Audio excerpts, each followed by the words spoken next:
예수님이 그 제자들과 함께 한밤중에 이제 배를 타고 갈릴리 호수를 건너가십니다. 갈릴리 호수는 워낙 커서 바다라고 불립니다. 이렇게 남북으로 길이가 21km, 폭은 13km거든요. 깊은 곳은 200m가 넘습니다. 저도 2번 가봤는데요. 정말 이렇게 바다처럼 보입니다. 제가 찍은 겁니다. 네, 바다처럼 보여요. 그러니까 예수님은 이제 배에서 주무셨거든요. 그날 하루 종일 사람들에게 말씀을 가르치셨어요.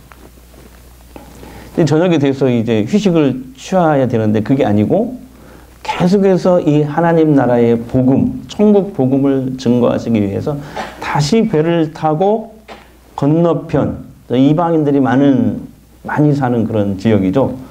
거라사 마을로 가시는 거예요.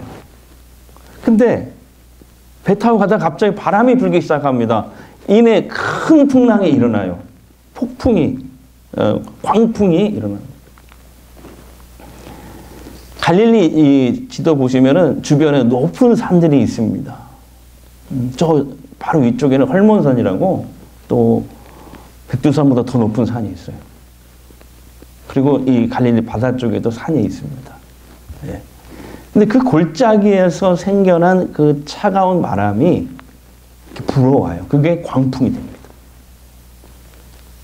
예. 엄청난 비가 막 쏟아집니다. 바람은 사납게 붑니다. 큰 파도가 배를 덮치니까 배 안으로 계속 물이 들어오는 거예요. 제자들은 이 광풍을 보면, 이 큰 풍랑을 보면서 두려움과 공포에 빠집니다. 마침내 제자들은 주무시는 예수님을 깨워요. 주여, 주여, 우리가 다 죽게 생겼습니다. 살려주십시오. 여러분, 우리도 살다 보면 이런 상황에 놓일 때가 있지 않습니까? 살면서 고난과 시험이 없다면 참 좋겠지만 그러한 곳은 무덤밖에 없습니다. 또 예수님을 믿는 성도라고 해서 인생이 언제나 평탄하냐? 그건 아닙니다. 잘 보세요. 제자들이 예수님과 함께 있을 때도 큰 풍랑을 만났잖아요. 믿는 성도들도 전혀 예상하지 못한 인생의 위기가, 인생의 풍랑이 찾아옵니다. 갑작스러운 사별이라든지 사업이 부도에 몰린다든지 질병이 찾아온다든지 자녀가 속을 새긴다든지 여러 가지 어려운 문제와 위기를 만날 때가 있습니다. 그때 제자들처럼 우리의 믿음도 흔들릴 때가 많아요. 예상치 못한 풍랑을 만나서 막 어쩔 줄 몰라 하며 두려워 떠는 이 제자들의 모습이 바로 우리들의 모습이기도 합니다. 요즘 우리를 두렵게 하는 게 있죠. 바로 전쟁의 공포와 그로 인한 경제 침체입니다. 우크라이나 러시아 전쟁이 세계 경제에 영향을 끼쳤죠. 그리고 아직 끝나지도 않았는데 다시 이스라엘과 팔레스타인 가자지구 하마스 정파 간의 전쟁이 일어났습니다. 현재까지 3,000명 가까운 사람들이 죽었어요. 이스라엘 땅은요, 강원도 크기만 합니다. 작아요, 강원도. 여기에 이 작은 땅에 두 나라가 있는 거예요. 지금 현재 이 지도를 보세요. 이게 현재 지금 이스라엘 땅에 이렇게 녹색으로 표현된 데는 팔레스타인 사람들이 살고 있고 노랑 쪽은 이제 유대인들이 살고 있는 거죠. 그러니까 이 강원도만한 땅에 두 국가가 있다 이렇게 보시면 돼요, 현재. 근데 이제 저기 서한 지구에는 팔레스타인 자치 정부가 있어요. 근데 이 사람들은 평화롭게 살자 이런 주의인데 저 가자 지구를 점령한 하마스 정파는 no, 이스라엘 사람들을 쫓아내야 된다. 네. 이런 갈등이 100년 전부터 있었거든요. 원래 이스라엘 사람들은 2000년 전에 로마에 의해서 나라가 망하고 2000년 동안 떠돌아다녔거든요. 그 사이 2000년 동안 이 땅은 팔레스타인 사람들로 이방인들로 채워졌단 말이에요. 그런데 1948년에 유엔의 허락을 받고 유대인들이 이곳에 들어와서 야금야금 땅을 사더니 국가로 다시 선포해버렸거든요.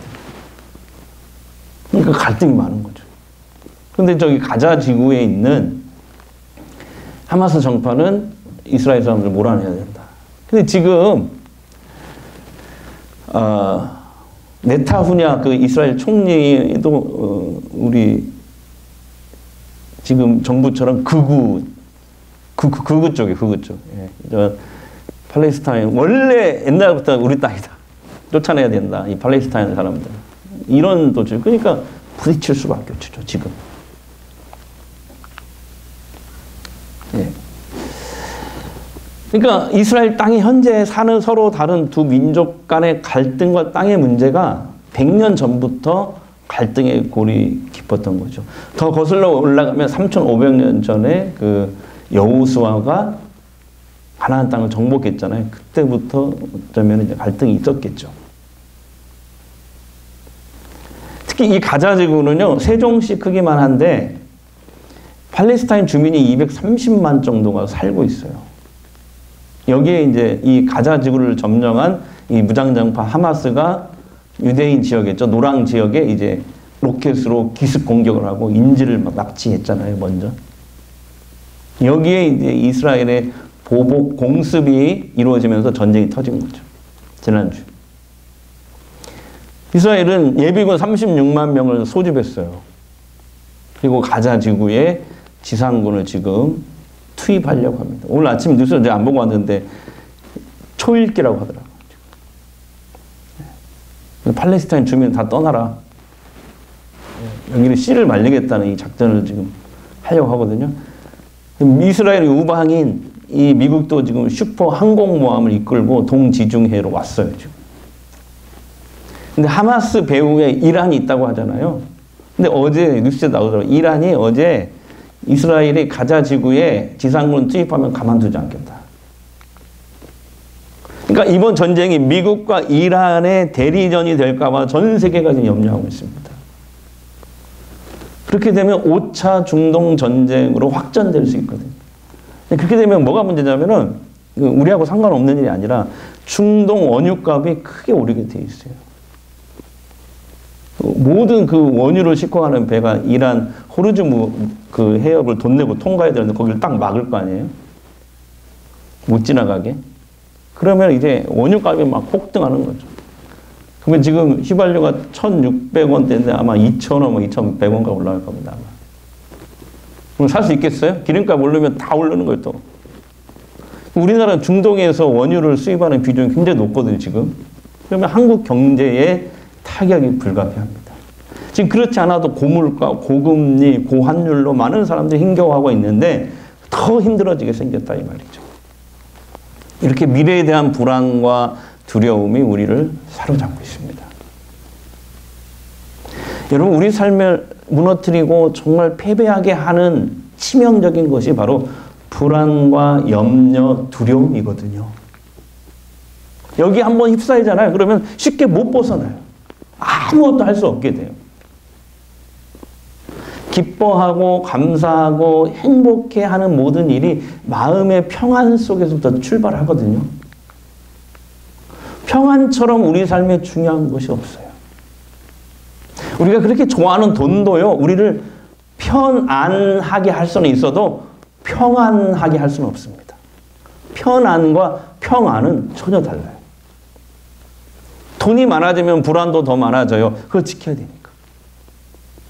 하나님을 벗어난 인간의 과학이나 기술, 능력도 마찬가지입니다. 결국 최첨단 무기를 만드는 데 사용되잖아요. 우리나라가 개발한 그 로켓도요, 수천 킬로를 날아가서 정확히 표적을 맞춥니다. 우리나라 무기가 지금 그 정도로 인기예요. 한국 사람들이 똑똑하거든요. 유대인보다 더. 하마스가 이번에 쏜 그 로켓 북한제라고 하죠. 그렇습니다. 서로 죽이고 파괴하는 일에 사용되고 하나님을 떠난 인간의 능력이, 그래서 사람들을 두려움과 공포에 떨게 만드는 것입니다.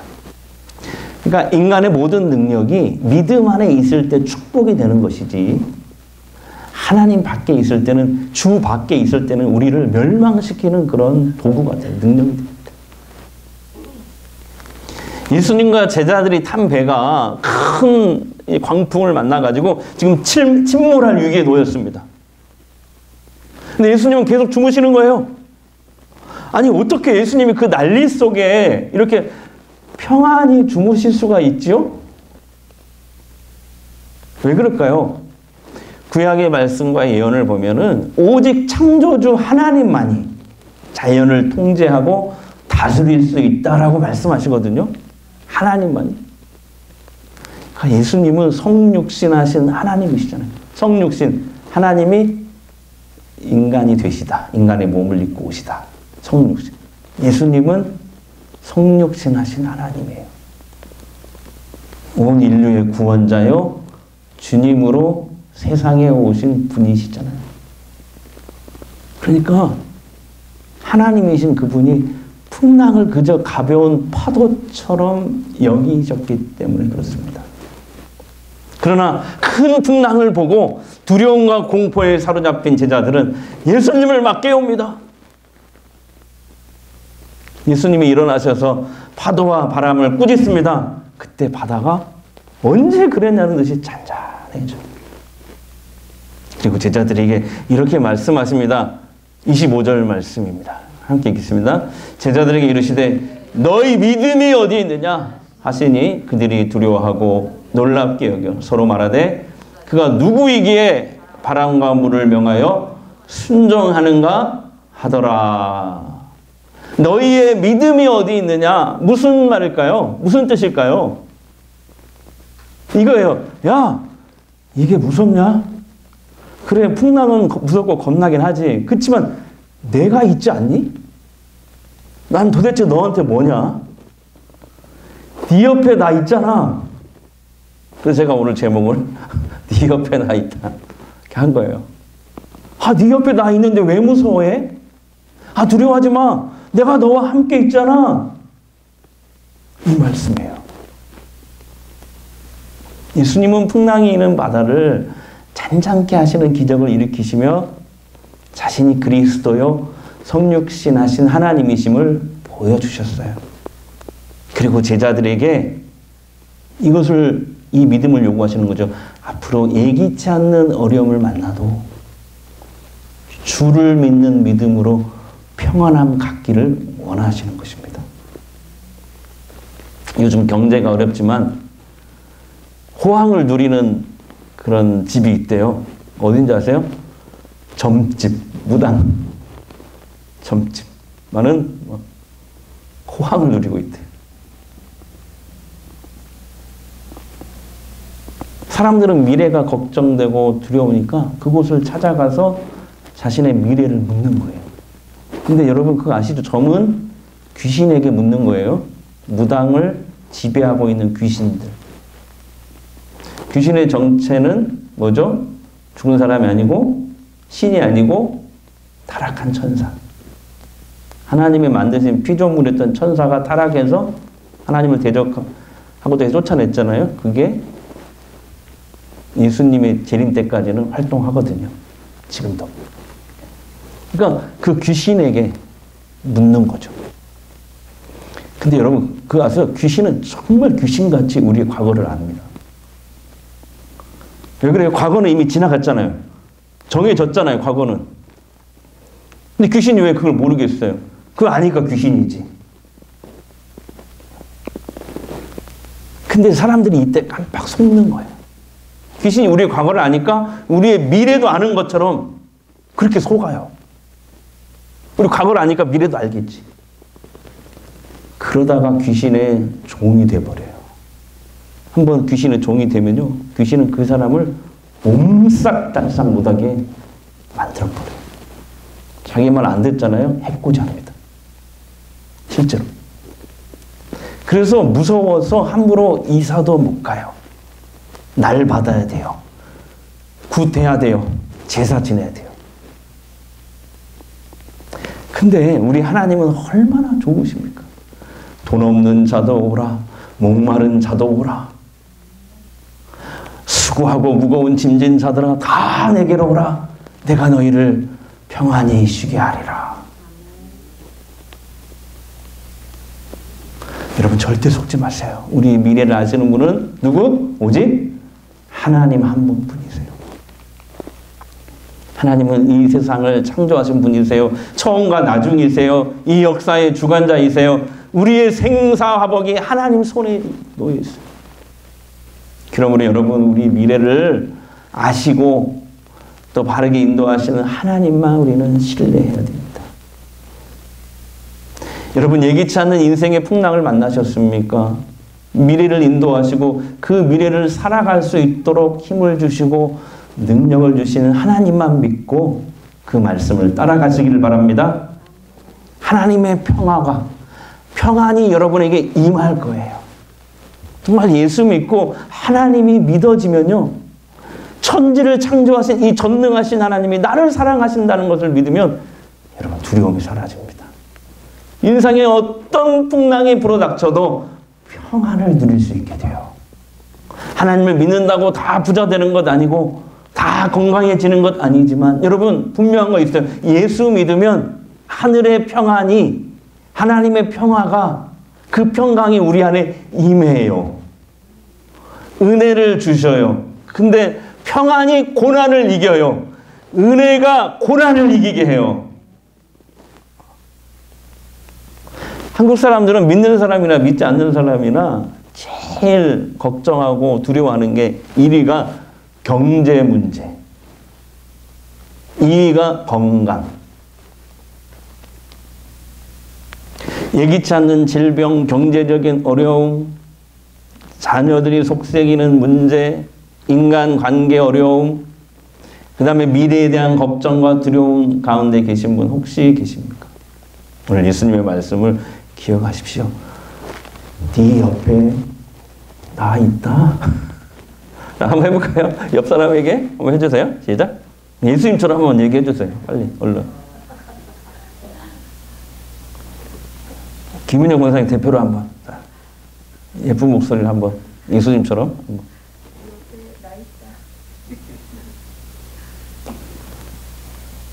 네 옆에 나 있다. 넌 나를 믿지 않느냐? 나 천지를 창조하신 전능하신 하나님이야. 두려워하지 마. 내가 너와 함께 있잖아. 뭐든지 힘든 일 있으면 나한테 구해. 구하라 그러면 너희에게 주실 것이요. 찾으라 그러면 찾을 것이요. 두드리라 그러면 열릴 것이니.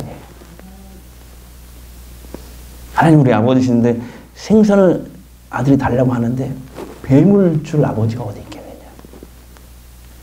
들에 핀 백합화를 보라. 들에 핀 꽃을 보라.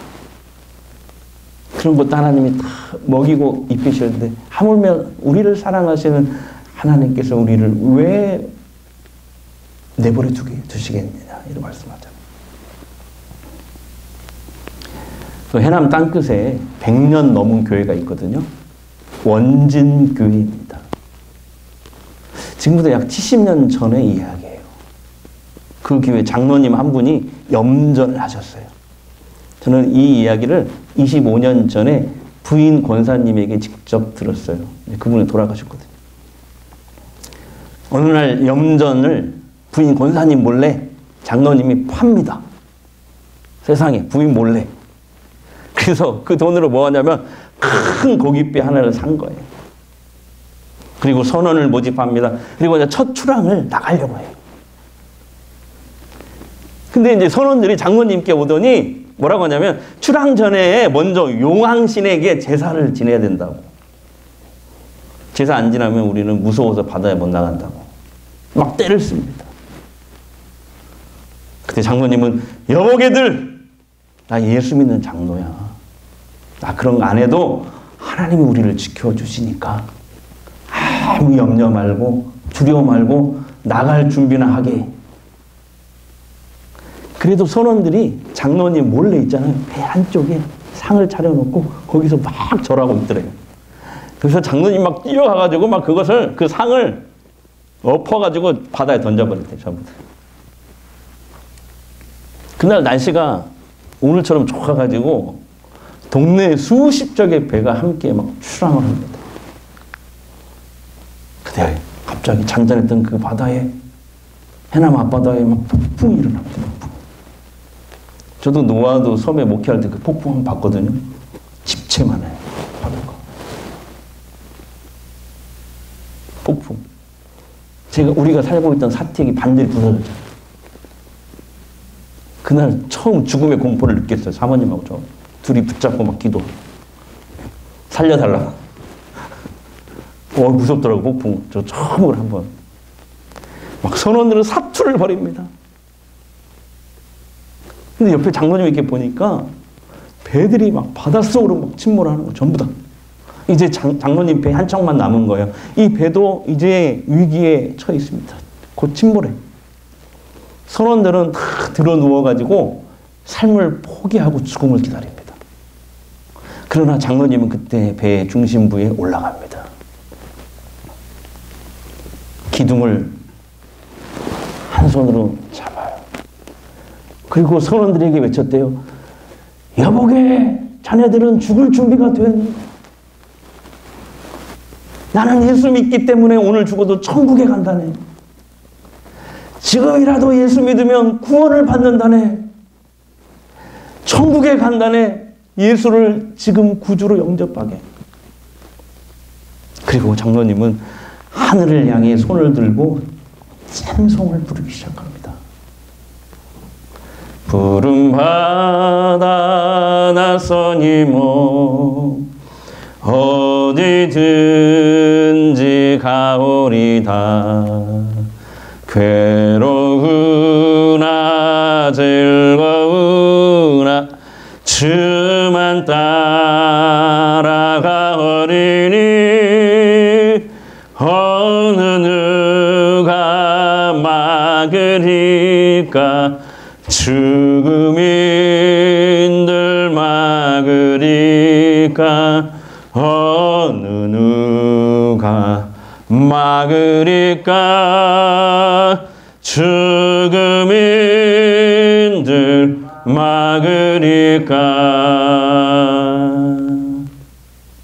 그 폭풍이 있는 그 바다에서, 칠흑 같은 어두운 바다에서 혼자서 찬송을 부르는. 그때 하늘에서 밝은 빛이 쫙 비춰오더래요. 그러더니 놀라지 마세요. 이따만한 동아줄 2개가 하늘에서 내려오더래요. 이게 뭐냐면은 지나가던 큰 원양어선 2척이 장로님의 배를 발견한 거예요. 그래서 서치라이트를 쫙 비추고 큰 밧줄 2개를 던져서 다 양쪽에서 이 배를 연결시킨 거예요. 그러니까 큰 원양어선 2척이 양쪽에 굵은 밧줄로 장로님의 배를 묶고 있으니 어떤 폭풍이 불어도 배가 절대 안 넘어가죠. 여러분, 묻겠습니다. 장로님의 배를 폭풍 우치는 바다에서 원양어선에 발견하게 하신 분은 누구예요? 누구예요? 예, 하나님인 줄 믿습니다. 주의 이름을 부르는 자는 구원을 얻으리로다. 그리고 이제 새벽이 됐대요. 언제 그랬다는 듯이 바다가 보여진 거예요. 그래서 그물을 내린 거예요. 엄청나게 많은 고기를 잡은 거예요. 배에 가득 실어. 한편 한편 마을에서는 난리가 났습니다. 바다에 나간 사람들이 다 죽었다고. 그래서 무당을 불러다 놓고 바닷가에서 막 난리 구슬을 하고 울고 불고 난리가 난 거예요. 그때 부인 권사님이 저 바다 쪽을 보니까 저 바다에서 배 한 척이 고기를 가득 싣고 부 하면서 오더래요. 자, 누구 배예요? 장로님 배. 장로님은 잡은 고기를 다 팔아가지고 슬픔을 당한 유가족들에게 전부 마을 사람 다 나눠줬대요. 자기 하나도 안 갖고. 그 일로 마을 사람들이 우상을 버리고 그 원진교회로 다 몰려가는 거예요. 예수를 믿었대요. 그 장로님 성함이 김부일 장로님입니다. 이분의 아버지도 장로님이시고 지금 이분의 아들도 지금 거의 80 되셨는데 지금 장로님이세요. 근데 놀라운 게 있어요. 김부일 장로님 손녀가 지금 우리 교회 다녀요. 누굴까요? 저와 한 입을 돕고 자는 여자예요. 놀렐루야. 여러분 놀라지도 않네요? 아니 뭐 그 정도야 뭐 그거예요? 여러분 믿음은 위기의 한복판에서도 평안을 누리게 합니다. 예수 믿으세요. 예수님을 마음속에 이 시간 구주로 영접하면 구원받아요. 영접하는 자, 그 이름을 믿는 자들에게는 하나님의 자녀가 되는 권세를 주셨으니 아멘. 그러니까 예수 믿으면 하나님의 자녀가 되거든요. 그러면요 하나님의 자녀로 사는 거예요. 세상은 도저히 줄 수 없는 그 하나님의 평화가, 평강이, 평안이, 은혜가 우리에게 옵니다. 그 평안이 인생의 모든 풍랑을 이기게 해요. 여러분 예수 믿으세요. 기도하겠습니다. 풍랑이는 바다에서 제자들이 겁을 먹고 주무시는 예수님을 깨웠습니다. 주님 우리가 다 죽게 되었습니다. 그때 주님의 말씀이 너희 믿음이 어디 있느냐? 세상 무서운 건 내가 알지만 내가 옆에 있는데 어떻게 나를 두고도 무서워할 수 있느냐? 이 말씀이 오늘 살아계신 하나님의 말씀으로 우리의 삶을 두드립니다. 하나님 우리의 삶에도 풍랑이 입니다. 큰 바람이 붑니다. 죽을 것만 같습니다. 그때 우리 곁에 계시는 예수님을 잊지 않게 하여 주시옵소서. 하나님 천지를 창조하신 이 전능하신 하나님, 나를 사랑하시고 나를 지키시는 하나님을 믿는 믿음으로 풍랑 속에서도 주의 평안을 누릴 줄 아는 믿음의 용사들이 다 될 수 있도록 주님 축복하여 주시옵소서. 이 세상의 환난과 풍랑과 역경을 믿음으로 이겨낼 수 있는 믿음의 사람들 다 되게 하옵소서. 하나님의 자녀들 되게 하옵소서.